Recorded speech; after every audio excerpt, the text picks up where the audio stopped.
ሰላም ጤና ይስጥልኝ። ለጥር 16 2018 ዓመተ ምህረት አዲስ የድል ዜና ነው ይዘን የመጣነው። ፋኖ ከጋሸና ወደ ላሊበላ ሲጓዝ የነበረን የጠላት ሰራዊት ጥቁር አስፓልቱን ግጥም አድርገው ዘግተው ሲወቅጡት ውለዋል። በዚህም በርካታ ጠላት በመደምሰስና በማቁሰል አስደናቂ ድል አስመዝግበዋል። ይህንን አዲስና አኩሪውን የድል መረጃ እንዳያመልጣችሁ እስከ መጨረሻው ደቂቃ ድረስ ከኛ ከ5 ደቂቃ ሚዲያ ጋር አብራችሁን ቆዩ፣ እናስደምጣችኋለን። አንድ የምንጠይቃችሁ ነገር ደግሞ ቪዲዮው ለብዙ ሰው እንዲዳረስልን ላይክ በማድረግ እንድታግዙን እንጠይቃለን። እናመሰግናለን።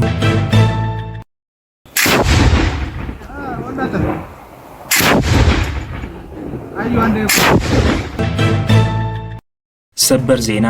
ጤና ይስጥልን ውድ የ5 ደቂቃ ሚዲያ ተከታታዮች፣ የዕለቱ አዳዲስ የፋኖ ትግሎችና አንኳር ነጥቦች በዚች በ5 ደቂቃ ጊዜ ውስጥ አጠር አድርገን ልናቀርብላችሁ መጥተናል። በቅድሚያ አርዕስተ ዜናዎች እናስደምጣችሁ። 60 የጠላት ሰራዊት 2 ብሬንና 45 ክላሽ በመያዝ ፋኖን ተቀላቅለዋል። ተጨማሪ ያለን ታረብጡታላችሁ። ፋኖዎች በወቅታዊ ጉዳዮች ዙሪያ የሰጡት መግለጫ አለ፣ እናስደምጣችኋለን። የአርሶ አደርን ንብረት ለመዝረፍና አርሶ አደሩን ለማሰቃየት የተንቀሳቀሰውን ጠላት ተደምስሰዋል። ተጨማሪ ያለን ታረምጡታላችሁ። ፋኖ ከጋሸና ወደ ላሊበላ ሲጓዝ የነበረን የጠላት ሰራዊት ጥቁር አስፓልቱን ግጥም አድርገው በመዝጋት ሲወቅጡት ውለዋል። ተጨማሪ ዝርዝር መረጃ አለን፣ በሶስተኛው ዜናችን እናስደምጣችኋለን። የአማራ ህዝባዊ ትግሉን የምትደግፉ ውድ አድማጭ ተመልካቾቻችን ቪዲዮውን ላይክ፣ ቻናሉን ሰብስክራይብ እንዲሁም በኮሜንት ድል ለአማራ ጀግኖች እያላችሁ ለህዝብ ብለው ጫካ ለገቡ አርበኞች እንድታበረታቱ ዘንድ በአክብሮት እንጠይቃለን። እናመሰግናለን። በቀጥታ ወደ መረጃዎች አለፍኩኝ። እስከ መጨረሻው ድረስ ከኛ ጋር ቆዩ። 60 የሚሊሻ አባላት 2 ብሬንና 45 ክላሽ በመያዝ ፋኖን ተቀላቅለዋል። አንድነቱ በተበሰረ ማግስት በርካታ የአገዛዙ ሰራዊት አባላት እየፈራረሱ ወደ ፋኖ እየተቀላቀሉ እንደሚገኙ ይታወቃል። ይህ ብቻ ሳይሆን በተለያዩ ቀጠናዎች ብልጽግና ሲያሳዳቸው የነበሩ ኃይሎች ታጥቀው ራሳቸውን ከአርመኒው መንግስት ጥቃት ሲከላከሉ የቆዩ በመተከል አውራጃ ዳንጉር ወረዳ በሻለቃ ሲሳይ ገነት ሲመሩ የነበሩ 60 አገው ተወላጅ ወንድሞቻችን አባላትና መሪው ሻለቃ ሲሳይ ገነት በቀን 14 2018 ዓ.ም 2 ብሬንና ከ45 በላይ ክላሽንኮቭ በመያዝ የአማራ ፋኖ ብሔራዊ ንቅናቄ ቴዎድሮስ ዕዝ 105ኛ ኮር 66ኛ ክፍለ ጦርን በመቀላቀል አረመኔውን የአብይ አህመድ መንግስት ስርዓት በማውገዝ እስከ መጨረሻው ለማስወገድ ቃል መግባታቸውንም አሳውቀዋል። ብልጽግና ካምፕ ያለው ሙሉ በሙሉ እየፈራረሰ ይገኛል። ቀሪዎቹም በቡድን ፋኖን ለመቀላቀል ምቹ ሁኔታ እየጠበቁ መሆኑን ማረጋገጥ ተችሏል። አሁን ሁለተኛው ዜናችን እናስደምጣችኋለን። ከዚህ በመቀጠል በሶስተኛው ዜናችን ከጋሸና ወደ ላሊበላ ሲጓዝ የነበረን የተደመሰሰ ጠላት የምናስደምጣችሁ ይሆናል። አብራችሁን ቆዩ። በትናንትናው ዕለት የጠላት ኃይል መነሻውን ማዕከላዊ ጎንደር አለፋ ወረዳ አጸደ ማርያም ከተማ በማድረግ ወደ ችማለምበዝ ቀበሌ ሚኒሻና ፋሽስታዊ አገዛዝ ሰራዊት በመሆን የአርሶ አደሩን ትጥቅ ለማስፈታትና ለመዝረፍ አቅደው ወደ ቀጠናው መግባት ቢችሉም ከአድዋ ክፍለ ጦር አሃድ ተመርጠው ወደ ቀጠናው በተላኩ የፋኖ ኃይሎች ቀድሞ መረጃውን በመከታተል ሚኒሻ ወደ አርሶ አደሩ ቤት ፍተሻ ለማድረግ እየተንቀሳቀሰ ባለበት ሰዓት ከፊት ለፊት መከላከያውን በመቅጠምና ቆራጭ ኃይል በማስገባት ለመዝረፍ የገባውን ሚኒሻ እቅዱን ከማክሸፍ ባሻገር ሞትና ቁስለኛ ሆኖ እግሬ አውጭኝ ፈጥጦ ወደ መጣበት ተመልሰዋል። ይህን ስምሪት በማስተባበር ላይ የነበረው ዋሴ የተባለው ጅብ የስርዓቱ ተላላኪ ቤተክርስቲያን ገብቶ የካህናትን አልባሳት ለብሶ እንዳመለጠ የውስጥ መረጃዎቻችን አድርሰውናል። ወደ ሶስተኛው ዜናችን ስናሳልፋችሁ በላይ ዘለቀ ዕዝና ሚኒሊክ ዕዝ በጋራ በመሆን በአገዛዙ ሰራዊት ላይ የማያዳግም እርምጃ በመውሰድ ድል ተጎናጽፈዋል። አፋብን ምስራቅ አማራ ቀጠና ሚኒሊክ ዕዝ ላስታ ሳምነው ኮር ነብሮ ተወርዋሪ ኮማንዶ ብርጌድና በላይ ዘለቀ ዕዝ ሜጀር ጀነራል ሉባንታ ባተ ኮር በጋራ በመሆን በአገዛዙ ሰራዊት ላይ የማያዳግም እርምጃ ወስደውበታል። ረሽን ለመቀበል መነሻውን ከጋሸና ላሊበላ አድርጎ እየተንቀሳቀሰ የነበረው የአገዛዙ ሰራዊት በትናንትናው ዕለት ማለትም በቀን 15 2018 ዓ.ም ከንጋቱ 1 ሰዓት እስከ 10 ሰዓት ሲቀጠቀጥ የዋለ ሲሆን ከወደ ጋሸና የመጣውን ግትልትል ሰራዊት በነብሮ ኮማንዶ ብርጌድ በተለምዶ እንኳይበር ላይ ሲያራግፉት የዋሉ ሲሆን ከወደ ላሊበላ የመጣውን የአገዛዝ ሰራዊትን ደግሞ የውባንታ ባተ ግስላዎች በተለምዶ ቆጋ ተብሎ በሚጠራ ቦታ ላይ ጥቁር አስፓልቱን ግጥም አድርገው ዘግተው ሲወቅጡት ውለዋል። በዚህ ውጊያም ብዛት ያለው የአብይ አህመድ ወንበር አስጠባቂ ሰራዊት ሙትና ቁስለኛ የሆነ ሲሆን ብዛት ያላቸው መሳሪያዎችም ተማርከዋል። ፋኖዎች በወቅታዊ ጉዳዮች ዙሪያ የሰጡት መግለጫ አለ፣ አድምጠነው እንመለስ። ዙሪያ ባሉ ፋኖዎች በወቅታዊ ጉዳይ የተሰጠ መግለጫ። እኛ ግብ ቀርጸን የትኛውም ወጀብ የማያስደነግጠን የህዝባችን አደራ ሕይወታችን ገብረን በየፍልሚያ አውድ በድል ደምቀን የምንታይ ጸረ አማራ ትርክትን ቀደን የአማራን ህዝብ እንባ አብሰን ነፃነትን የምናውጅ ታጋዮች ነን። በትግል ሂደት ውስጥ ለዓላማ የማይታመኑ በጽናት የማይዘልቁ የጠላት ተላላኪዎች እንደሚፈጠሩ ትናንትም በአገር ክብር አባቶቻችን ሲፈተናቸው የነበረ ዛሬም ያለ ነገም የሚኖር ሀቅ እንደሆነ አልዘነጋንም። ዛሬም ከትግል በሚያፈነግጡ አንዳንድ ግለሰቦች የምንደናገጥ ሳይሆን እንክርዳዱን ከስንዴው እየተለየ ትግላችን በጊዜ ሂደት እየጠራ መሄዱን የምንረዳ አርበኞች ነን። የጠራ ዓላማ የሌለውና የተነፈሰ ጎማ ረጅም መንገድ መጓዝ አይችልምና ትግላችን ሰነፎችንና ዓላማ ቢሶችን በየመንገዱ እያራገፈ እውነተኛ የነጻነት ጉዞውን እንደሚቀጥል ማስገንዘብ እንወዳለን።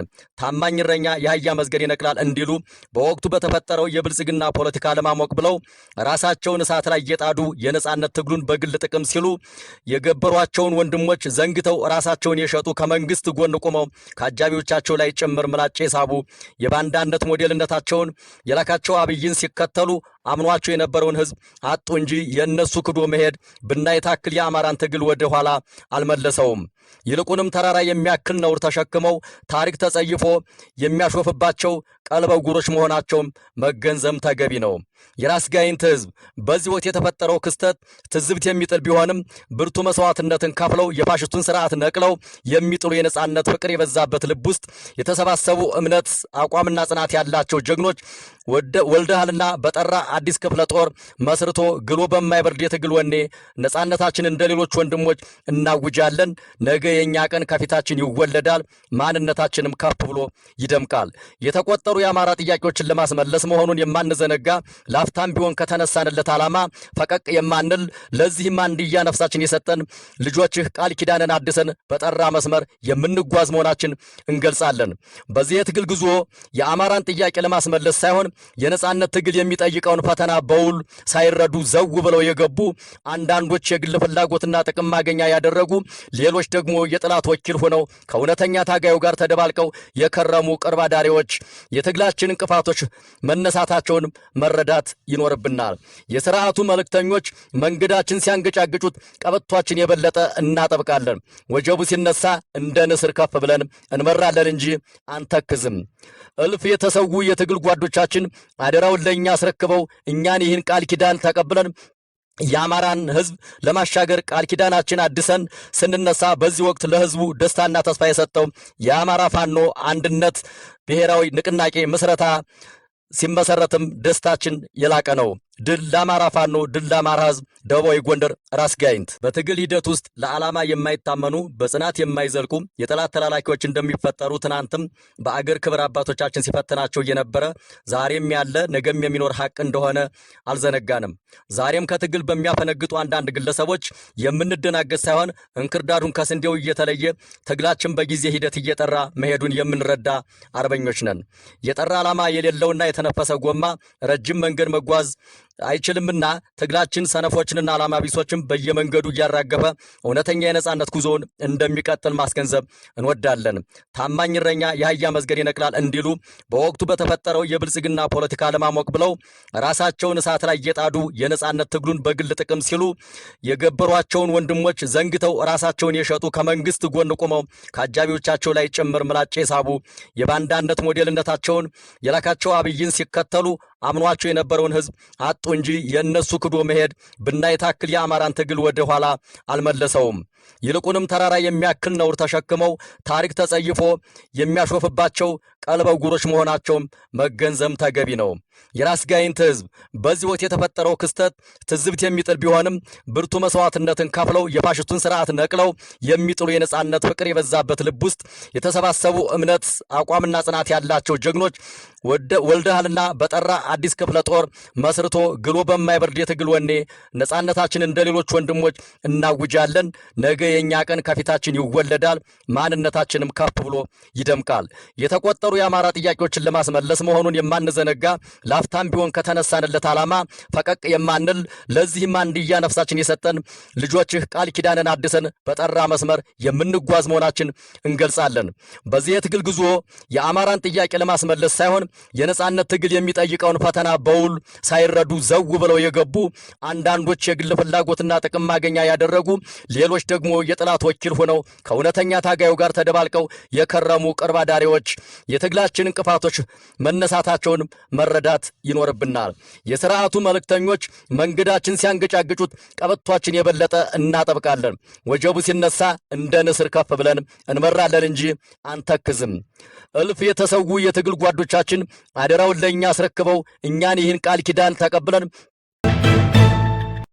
ሚሊሻዎችና የብልጽግና ሰራዊት በንግስ በዓል ተሳታፊዎች ላይ በሚጨፍሩና በሚዘምሩ ንጹሃን ላይ በመተኮስ ህይወት ቀጥፈዋል። በደብረ መንከራት አናንጊያ ቅዱስ ሚካኤል ዓመታዊ የንግስ በዓል ላይ ከቆሰሉ ሁለት ንጹሃን መካከል የአንዱ ህይወት መቀጠፉ ተረጋግጧል። ህይወት ያለፈው ህፃን በአናጺነት ስራ የሚተዳደረው የአቶ ልብሞኝ ይመር ልጅ መሆኑን የመረጃ ምንጫችን ተናግረዋል። ሌላኛው የአስተዳደር ፑል የጥበቃ ሰራተኛ የወታደር ተስፋ አለማየሁ ልጅ ደግሞ ከባድ ቁስለኛ ነው ተብለዋል። በተኩስ ልውውጥ ደንግጠው ከሮጡ የበዓል ተሳታፊ እናቶች መካከል ስሟ ያልተጠቀሰ አንድ እናት እግሯ ሲሰበር ብዙዎቹ ቀላል የአካል ጉዳት ማስተናገዳቸው ተረጋግጠዋል። በአጠቃላይ አንድ ህፃን ሲገደል 3 ደግሞ ቁስለኛ ሆነው ሆስፒታል መግባታቸውን አረጋግጠናል።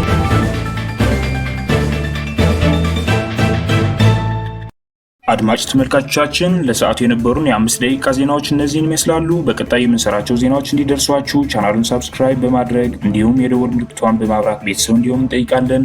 እናመሰግናለን።